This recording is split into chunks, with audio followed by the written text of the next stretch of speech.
avec notre deuxième grand témoin, Christian de Cacré.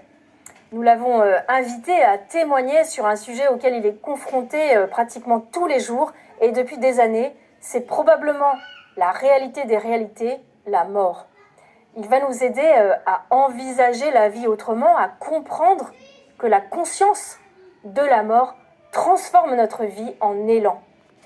Et nous le savons, certaines personnes, parce qu'elles ont été confrontées à une expérience profondément transformante, ou même parce qu'elles ont frôlé la mort, redécouvrent une sorte de science de la vie, comme si la proximité de la mort faisait naître à l'urgence de vivre, comme si quelque part le consentement à la fin était en réalité un consentement à tout ce qui doit se vivre. Il est interrogé par Jeanne Bertin-Hugo. Christian de Cacré.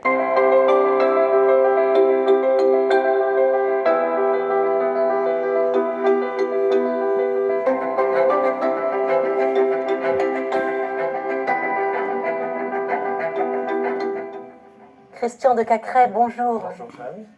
Vous êtes le directeur du service catholique des funérailles et à ce titre, vous rencontrez régulièrement des personnes, des familles éprouvées par le décès d'un proche. Vous êtes aussi animateur d'une émission de radio qui s'intitule « Conversation sur la mort et donc sur la vie ». Et vous y recevez des personnalités qui partagent leur expérience du décès et du deuil. Ça fait des années que vous pensez le décès et le deuil et vous avez écrit de nombreux ouvrages. Le tout dernier s'appelle « Vivre en mortel ». Son titre nous interpelle et nous allons en parler. C'est la mort qui transforme la vie en don, nous dit François Cheng. C'est la conscience de la mort qui transforme notre vie en élan. Vous pensez que la vie a besoin de la mort ? Oui, je pense que ce que François Cheng a dit ce jour-là sur ce plateau de télévision, tout le monde l'a écouté avec une infinie attention, assemblé, acquiescé. Et pourtant, je pense que nous vivons l'inverse. Et l'homme a toujours eu du mal à intégrer sa finitude, différemment selon les époques et selon les civilisations.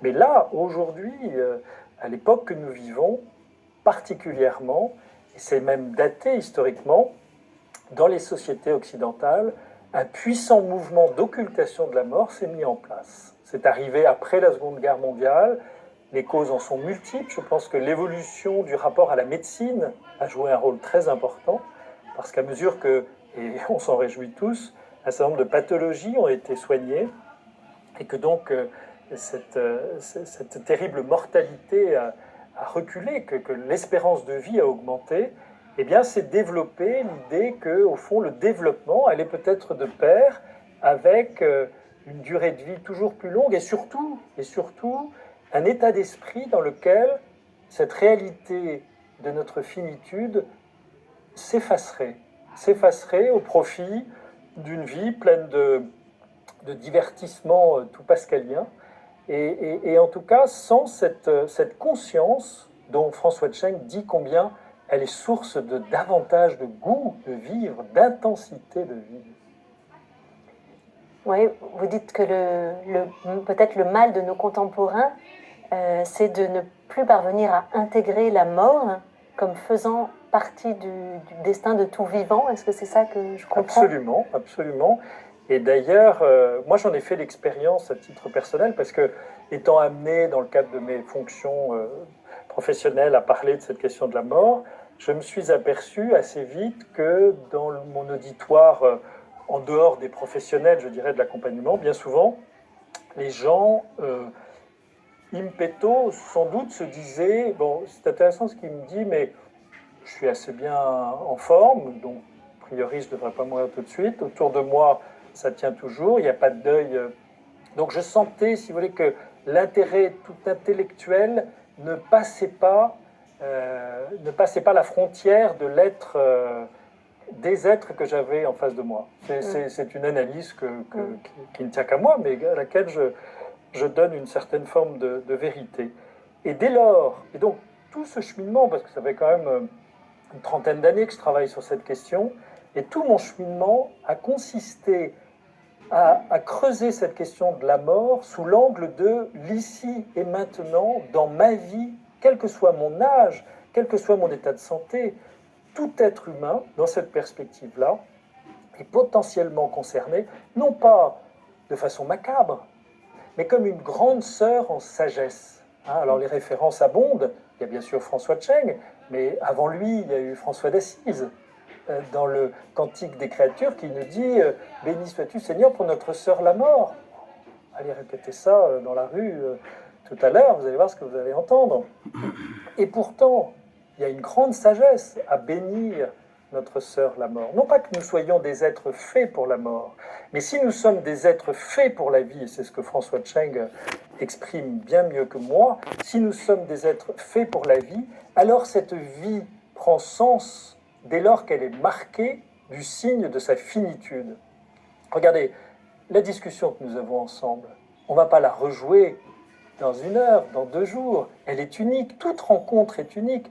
Et voyez-vous, à partir du moment où nous prenons davantage conscience de cette réalité que tout d'ici est fini, il en découle une dimension de l'existence que, pour beaucoup, notamment dans les jeunes générations, on n'a pas connue ou on a perdu. Et c'est très, très, très dramatique au sens fort du terme. Et je crois que vous faites le lien dans l'histoire moderne, entre le bouleversement du rapport à la mort et le bouleversement du rapport à la nature. C'est vrai qu'aujourd'hui, où la conscience du péril écologique, du péril lié au changement climatique s'accroît, eh bien, nous prenons conscience que cette terre, nous l'avons dévorée. Nous l'avons dévorée comme un bien infini, donc étranger à toute forme de mort. Et il a fallu un certain nombre d'analyses scientifiques pour qu'on commence à parler de biodiversité qui perd de sa diversité, enfin pour qu'on prenne conscience de tous ces cataclysmes à bas régime qui, en cumulé, mettent la vie sur Terre en péril.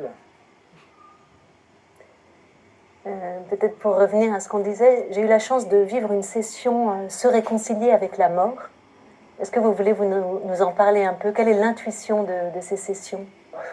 Entendons-nous bien, se réconcilier avec la mort, c'est pas se réconcilier avec le scandale de la mort. Nous ne sommes pas, je le répète, faits pour la mort. Mais se réconcilier avec sa condition de mortel, sûrement. Et pour le permettre de vivre un temps fort, eh bien, effectivement, nous avons initié une session et je suis très, très heureux de cette initiative. Je vais vous dire pourquoi. Parce qu'elle n'est pas fondée sur une parole de sachant, même s'il y a des petites vidéos dans les 3 séquences que nous proposons aux gens de vivre, des vidéos de gens qui ont des choses à dire, évidemment, sur ce sujet-là, mais le plus important n'est pas là. Le plus important se vit dans des petits groupes. Et dans ces petits groupes, nous disons à chacun des membres, faites-vous confiance à vous-même et aux autres. Considérez que vous êtes tous potentiellement sources les uns pour les autres. Et ça, c'est une merveilleuse découverte. Voyez-vous, je crois que sur la question de la mort, comme sur aucune autre question propre à l'existence humaine, nous avons tous quelque chose à dire. Et je vais même dire plus, nous avons tous à dire quelque chose d'intéressant, qui se fonde dans notre histoire singulière, mais qui peut pour chacun être une nourriture pour la route. Nous sommes tous sources les uns pour les autres, potentiellement, sur cette question-là. Nos deuils, notre façon d'entretenir cette relation avec cette grande sœur en humanité qu'est la mort, eh bien, peut intéresser nos frères. Et je dirais même que ce que je vous décris là va être de plus en plus vrai dans le monde qui vient. Vous voulez que je le développe ?